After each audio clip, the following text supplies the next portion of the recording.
కరీంనగర్ జిల్లా తిమ్మాపూర్ మండలం రేణిగుంట కొత్తపల్లి గ్రామాల మధ్య రాజీవ్ రహదారిపై తెల్లవారుజామున వడ్ల లోడ్తో వెళుతున్న ట్రాక్టర్ను ఆర్టీసీ బస్సు వెనక నుంచి వచ్చి ఢీకొట్టింది.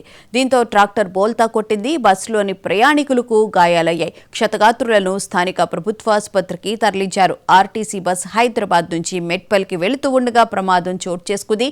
Karimnagar rural ACP Vijay Kumar, Thimmapur CI Sadan Kumar సంఘటనా స్థలానికి చేరుకుని కేసు నమోదు చేసుకుని దర్యాప్తు చేస్తున్నారు.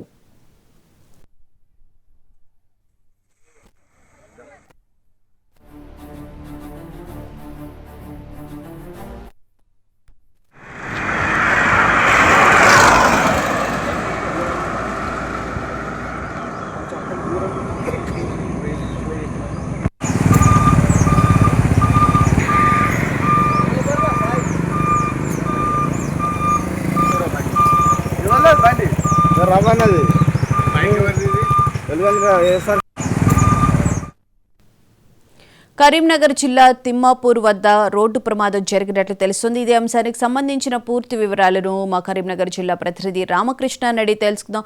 రామకృష్ణ, చెప్పండి, ఈ ప్రమాదానికి గల కారణం ఏంటి? ఆర్టీసీ బస్సు అలాగే ట్రాక్టర్ ఢీకున్నట్లుగా కూడా తెలుస్తుంది. ఎంతమందికి గాయాలయ్యాయి? రాజీవ్ రహదారిపై సడన్ గా ట్రాక్టర్ రోడ్డు దాటుతున్నటువంటి క్రమంలో అతివేగంగా వస్తున్నటువంటి ఆర్టీసీ బస్సు ఢీకొనడంతోనే ఈ ప్రమాదం జరిగినట్లు స్థానిక ప్రయాణికులు చెప్తున్నారు. మొత్తంగా ఈ రోజు తెల్లవారుజామున హైదరాబాద్ నుంచి మెట్టపల్లి డిపోకి చెందినటువంటి ఆర్టీసీ బస్సు మెట్టపల్లికి బయలుదేరింది.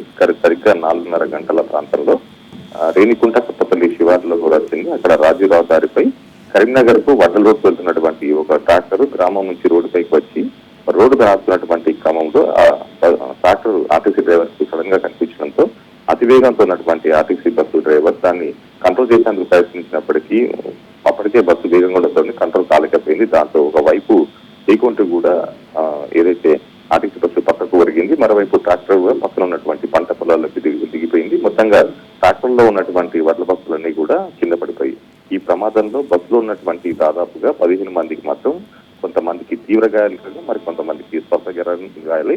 ఈ విషయం తెలుసుకున్నటువంటి తిమ్మాపూర్ ఎస్ఐ హుటాహుటిన అక్కడికి సంఘటన